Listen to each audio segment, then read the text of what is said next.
everyone. Welcome to Arcane Station. I'm your host, Mike Porter. Tonight we are going into a weird part of history where myth and legend meet with plans of world domination.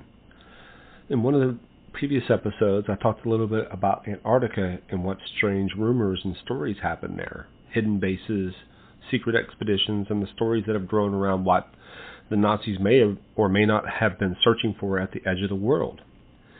The Nazis had a special unit in their military that handled all of these weird, odd, esoteric, mythological, and mysterious things, and it was called the Ahnenerbe. You may know about this unit without actually knowing the name of it.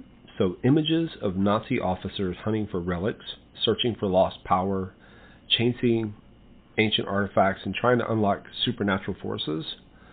That idea is everywhere in blockbuster movies, semi-historical books, and graphic novels, as well as video games. You see it in Raiders of the Lost Ark, Indiana Jones and the Last Crusade, Hellboy, and Wolfenstein. But the truth is a lot more complicated. It's very interesting, and so we're going to discuss this secret group. It was founded July 1st, 1935, under Heinrich Himmler as an SS research organization. The stated purpose was to study ancestral German heritage, archaeology, folklore, language, and the origins of what the Nazis called the Aryan race. Historically, this was less about the supernatural and more about ideology, but as they went on, it became more and more demented, more and more strange. So it was a pseudoscience that was built to support political and racial goals. The organization existed to create evidence, or at least something that looked like evidence, to support Nazi racial mythology.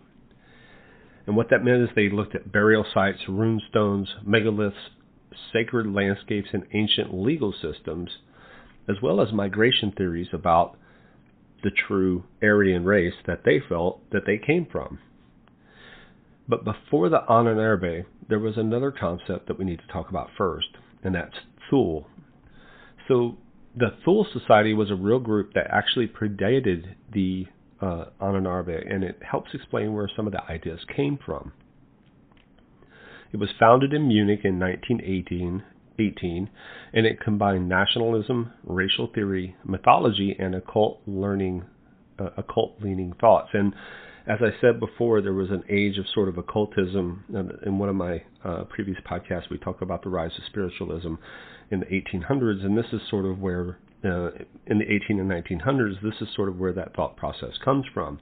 Everyone during that time period was very involved in the occult, very involved in esoteric knowledge, very involved in things of that nature. And so this was sort of like a nationalized version of a occult theory and a mythology system that comes from this concept of Thule. Now, what is Thule?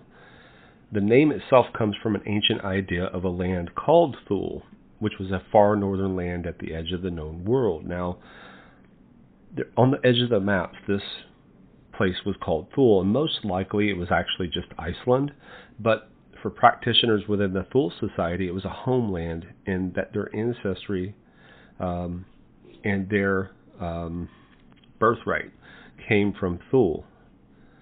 And they had to sign a blood declaration if they became part of the Thule Society. They had to sign a blood declaration stating that the lineage of their blood was completely pure, and that their blood and their partner's blood, their wife's blood, was also completely pure and of Thule descent. Now, they absolutely wouldn't know that for sure. You know, migrations across Europe.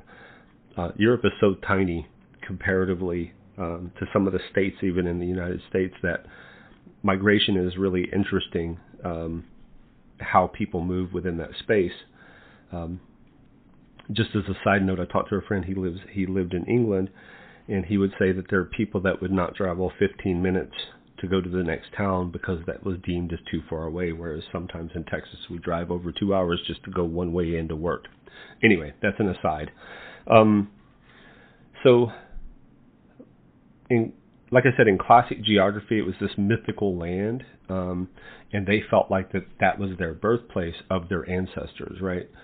And so there was this idea that it had been an ancient northern civilization that was superior to other ones, that was technologically advanced, very similar to concepts around Atlantis. And the other thought was that modern Germans were somehow descended from there. Now, there's absolutely no historical evidence for that claim, but the myth was useful in that it gave them a story of origin. And once they have that story of origin, you can start building an entire worldview around it. And that worldview later feeds directly into the Ahnenerbe. So I'm going to kind of separate some documented history and the mythology that grew around it, because that mythology didn't stop with Thule. It actually continued to grow.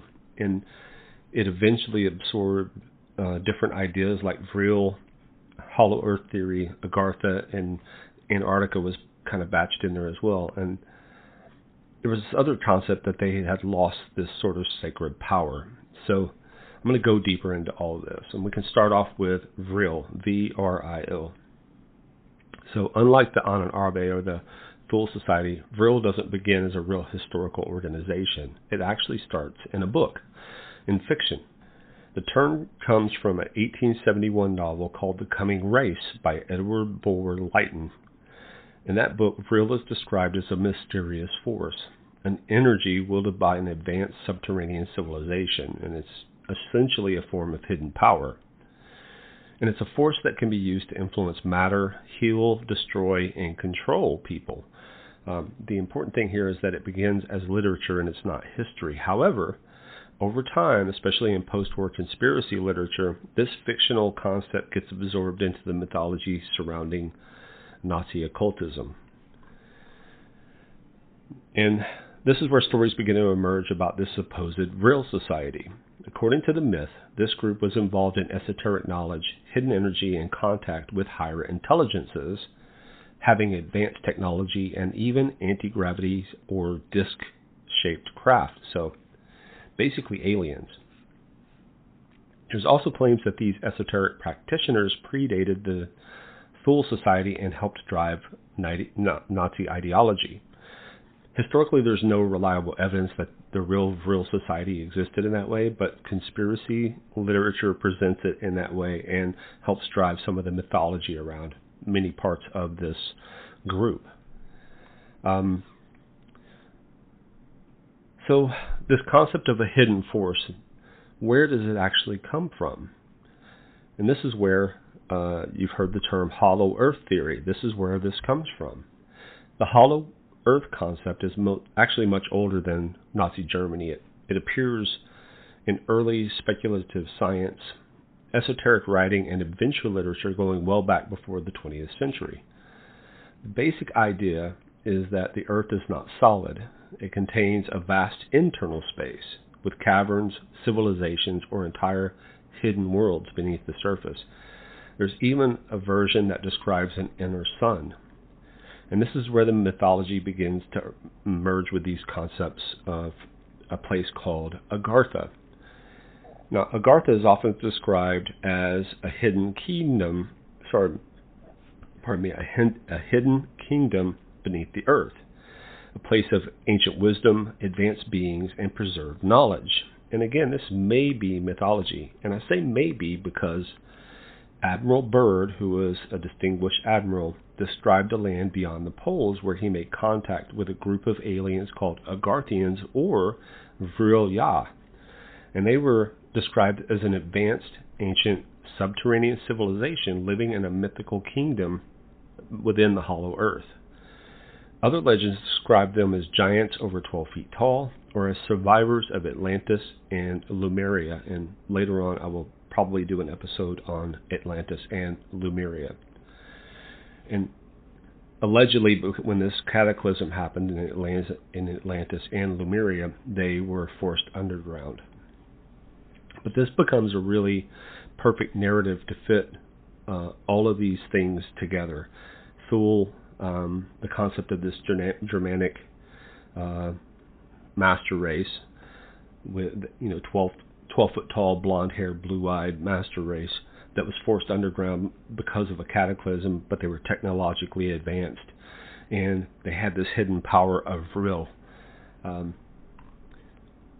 So basically, Thule becomes this ancient northern homeland. Vril becomes the hidden power, and Agartha, or Hollow Earth, is where that power originates from. So maybe they came to the surface, they built a kingdom that was technologically advanced and prosperous, and then when cataclysms happened, they were forced back underground. So in post-war legend, one of the major claims is that Nazi personnel escaped to hidden bases in Antarctica and perhaps had access to Hollow Earth or Agartha.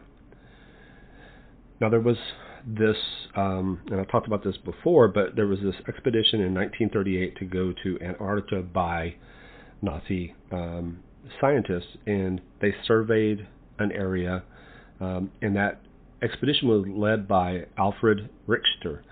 And from there, the myth about the Nazis going to Antarctica, it kind of expands into hidden bases and access to Hollow Earth and the production of saucer-type craft. And there are actually drawings of saucer-type craft from World War II, and those were called Hannibal II. It looked very much like a flying saucer. And so part of that legend comes from this concept that perhaps they did have access to Agartha and these beings with advanced technology. So again, you start hearing these claims about underground tunnel systems, polar openings, entrances beneath the ice, escaped scientists, hidden disk technology, and inner Earth civilization. So none of that's obviously supported by documented historical evidence, but it becomes incredibly important culturally because it connects everything together that we've talked about. The real Ahnenerbe was a pseudoscientific SS institute, and their studies into these esoteric ideas is where many conspiracies and legends take root.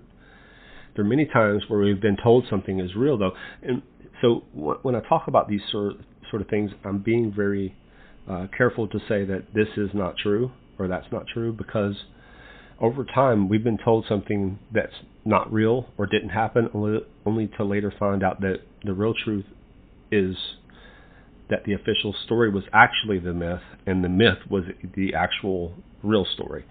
And so I try to be cautious about how I approach saying some of these things. So from these mythological locations to the real ones, not only were they searching for these access points into this hidden underworld system and access to Vril, or this hidden power, they were also focused on architecture, sacred geometry, and rituals. And they felt that if they had the perfect combination of those elements, they'd be granted supernatural and world-changing power. And one of the most important locations in this entire story is Wewelsburg Castle. And this is a 17th century fortress in Germany, and it was transformed by Heinrich Himmler into a cultural, central, ideological, occult, and spiritual center. So basically, he looked at the SS as a religious order and knights, but not like a Christian religious order, but a pagan one. And he saw that the Death's Head Nazi unit was his knights. That was on a pagan holy mission, not a holy mission, to find these things. And he envisioned this place as the center of the New World, focused on Aryan mythology, Germanic mysticism, and occult beliefs. And he had this concept of this area was called the Crypt, and there was also the SS Obergruppenführerhall, which contains a black sun mosaic, which was intended to be the core area of Nazi occult worship. And there was many sacrifices and things that took place there from the villagers. They talked about strange happenings at that castle. So the site was to become central to both the history and the mythology of the Aryan race. There's all of this interesting information in the geometry of the room. So it was an old castle that was repurposed as a ritual space, and so they changed the geometry of the rooms themselves. Sometimes they had circular shapes. The alignments of the chamber and the ceremonial use of all these different things were meant to enhance and focus energy when the ritual was taking place. Another site that's pretty interesting is called Externstein, and it's a massive. These are massive sandstone formations that look very cathedral-like almost. And they were studied as part of a pre-Christian sacred landscape in ancient Germanic ceremonial spaces. So the landscape itself was meant to have power because of the way it looked, and because they thought that perhaps there was some sacred geometry within the natural formations, because it was spectacular looking, that they could then use and draw from the power of the land itself to create better ceremonial outcomes and ritual outcomes. They also looked into a bunch of different regions. So one of those was Iceland. They were really interested because they believed, again, that this was the Thule area. This is where the birthplace of the Aryan race took place. And they had 3 different trips there, again in 1938, so very similar to when they went to Antarctica. And they did find this cave, which they thought to be a location of a mystic place of worship known as the Hof. It would be proven that the site was actually, in fact, uninhabited before the 18th century. So they found artifacts in there, and they thought that this is one of our starting points of our religion and our race, but it was just a site that had been used previously. There's also an expedition into Karelia, and this is an area that had, basically it was in Finland, and they had a record of pagan sorcerers and witches, and they thought that perhaps these Karelians would teach them something, but they were not able to do so. They were not allowed to record pagan chants and stuff like that. And so they thought that perhaps because they were Iceland, they thought that Finland also had some of the migration from Thule, and that some of these chants that these people were saying, I think it's called Gronhagen, is where it was at. It's a region of Finland, and they basically took a Finnish illustrator, Ola Forsa, to actually record things as they were going along, and he tried to use a magnetophone, which is sort of like a recording device, but they were unable to get the recordings of those things.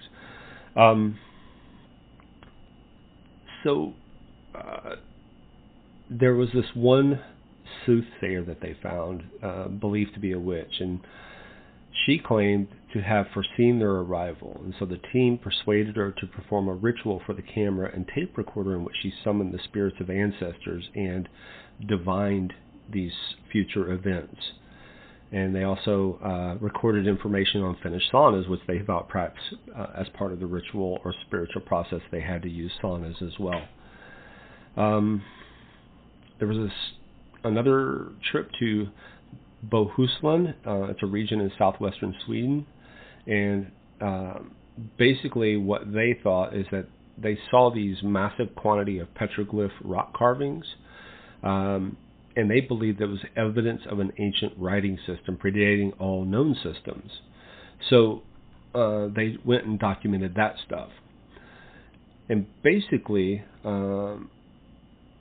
despite the existence of the scene showing warriors and animals and ships, Worth focused on the lines and circles that he thought made up prehistoric alphabets. And while his studies were largely based on personal belief rather than objective scientific research, he made interpretations of the meanings of the ideograms carved into the rock.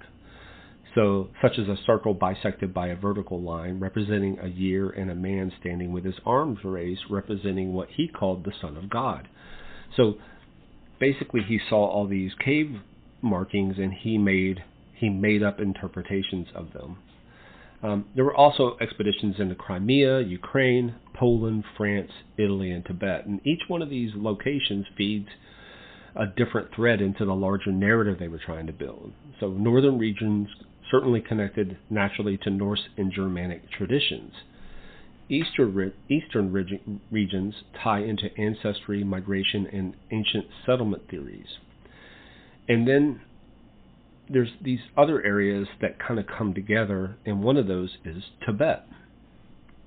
So there was this expedition led by Ernst Schaefer, and what they were trying to do, so the official story was that they were doing a zoological and architectural look into this region. But the other thing that they were trying to do is kind of focus on Tibetan chants, the geometry of the spaces, which they saw as sacred geometry, but also the concept of Shambhala, which was this meant to be this idyllic place where they felt that the Aryans were also residing currently.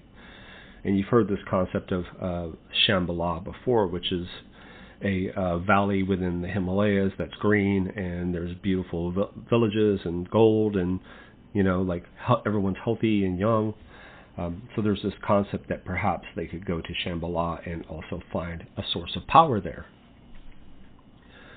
So one of the other sources of power that they were trying to adopt or find, and you've seen this again in the Indiana Jones movies, was these religious artifacts. And one of those is the Holy Grail, obviously from the movie. Another was called the Holy Lance, but some people call it the Spear of Destiny. And even later, at some point, they tried to get the Ark of the Covenant. And what's interesting about this to me is that the SS, the Thule Society, and the Vril Society basically were pagans. So they were worshiping pagan gods, and very similar to Norse mythology. And they felt like they wanted to build power, but they were trying to grasp and use Christian artifacts. And so what they felt was that proximity, they weren't doubting God, they weren't doubting Jesus. What they were saying is, like, we have an alternative to that. And this is our bloodline. We go to Valhalla, or we go to this sacred place when we die, just like you do, but our gods are better. It's kind of what was happening. But so like the Ark, they knew it had power, but they thought they could apply their will to that artifact to create power, as opposed to being passive or not subjugated, that's the wrong word, but being submissive to the power of God, as opposed to trying to dominate the power of God. And so that's sort of where they were looking for these pieces. They felt like these were symbols of legitimacy, of authority, of inheritance, and of destiny. They felt like if they possessed those things, then they would have the right to rule. So the Holy Lance in particular is really interesting because it's connected with the fact that if someone has that, they will rule. And that's happened in the past, where there was a mythology or a legend of some king having the Spear of Destiny but losing it, and therefore becoming usurped and taken over by a different person. So it's just very interesting that mythology of that mythology of Thule and the realization of Christianity were at odds with one another, but they were trying to use tools of Christian faith as a means of providing themselves some sort of legitimacy.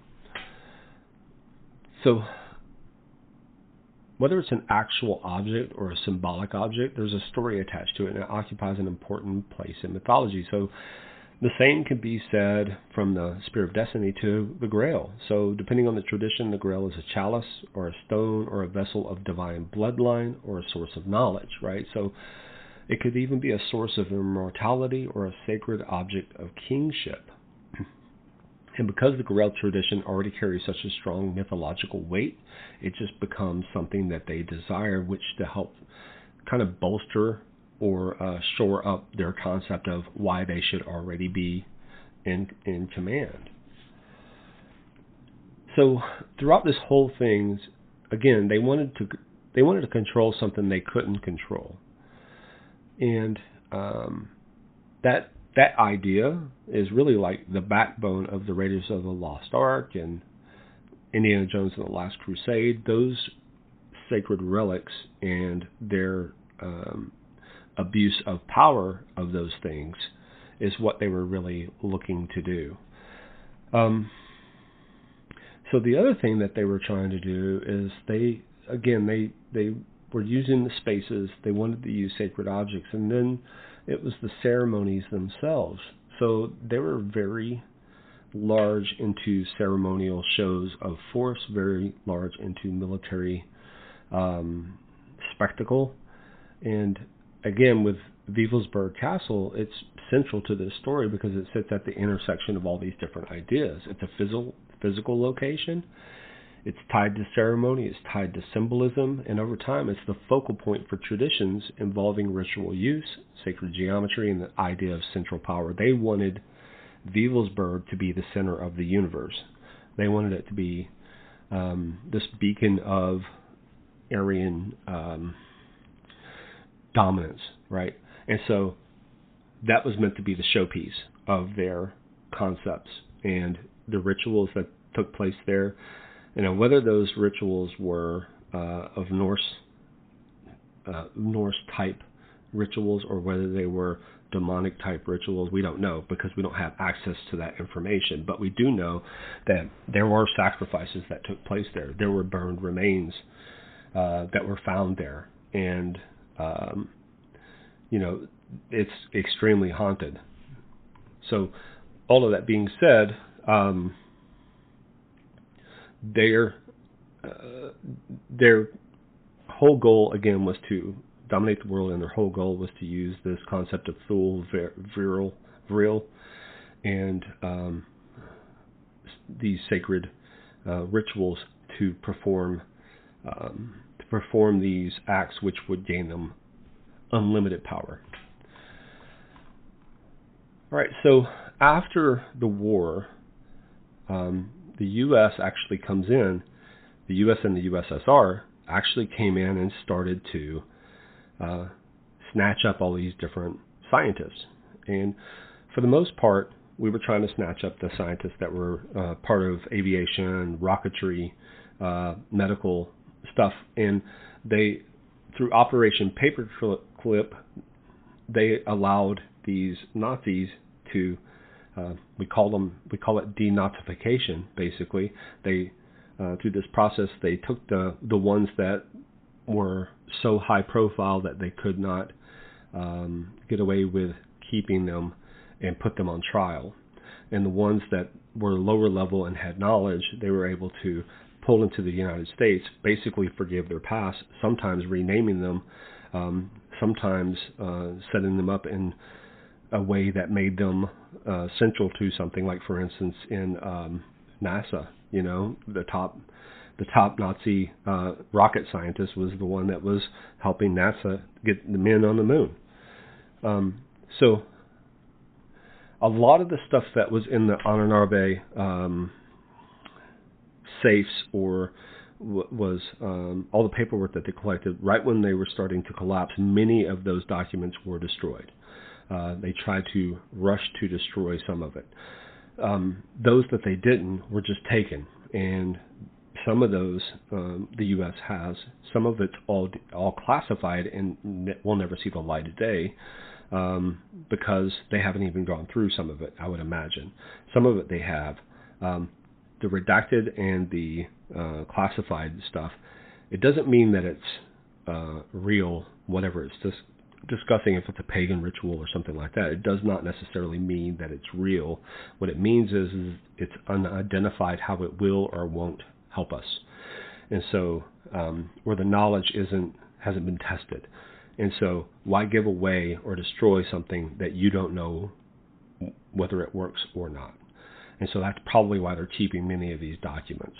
Now, because this is such a weird topic, you find that all of these things become pop culture. You hear little hints and little secrets, and information gets out and stuff like that. And this is where we have these concepts. I wrote up a game concept a while ago that was basically had the secret underwater submarine base in Antarctica. They had UFOs. There was this concept that they were doing secret soldier or super soldier projects there. So it's not a far stretch if you kind of look at all of these different things and where their mindset was while they were doing these rituals and sacred stuff. It's not a far fetch to go looking at zombies and looking at ancient societies turning spaces into sacred ritual sites and things like that. So, like I said, you got it for Raiders of the Lost Ark. You got it the Holy Grail. You had books like The Keep. There's television shows, games, documentaries, conspiracy literature, Hollow Earth, Vril, all of these things, all this ancient power, sacred sites, all that stuff, that's just in the pop culture now. And there's loads of ways in which you can exploit that to make interesting content for a book or a graphic novel or something like that. And it's compelling because not everything has been dismissed or disproven. It's compelling because there's still so much unanswered questions out there about all of this, right? So it continues because, there's a possibility that there are still pieces of the story that remain buried, archived, or simply interpreted differently than what is being told to us. And that's what keeps stories like this alive. So I just think it's a really interesting concept that a government was so invested in the esoteric, supernatural, and unknown that they built an entire society around it.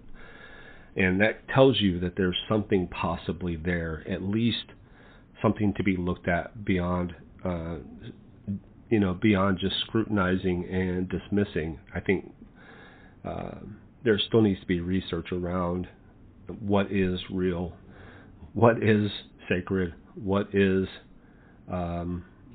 accessible power-wise in terms of not power for misuse or not power for controlling someone, but power for freeing people and power for freeing yourself from any sort of psychological, mental, emotional constraints that you put on yourself. And I think that's really powerful. Of course, many people turn to the Bible for that.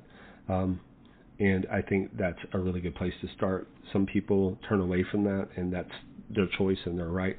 But I do think there's things out in this world that could help us become better persons and better versions of ourselves. And perhaps looking into these esoteric things and finding out what is and isn't real could be one of those steps. All right, that's been me telling you about the weird things that are always on my mind. I like, again, cryptids and crazy stuff. And if you have anything weird to tell me that will make content, good content, and you want to hear about it, if you want me to look into something, I'm happy to do so. You can reach me on my socials, Instagram, Arcane Station 2, TikTok, Arcane Station, and on YouTube I have 1-minute shorts that talk about all this strange stuff as well, and I have my podcast that's being delivered weekly. And so I look forward to hearing from you. Have a wonderful evening.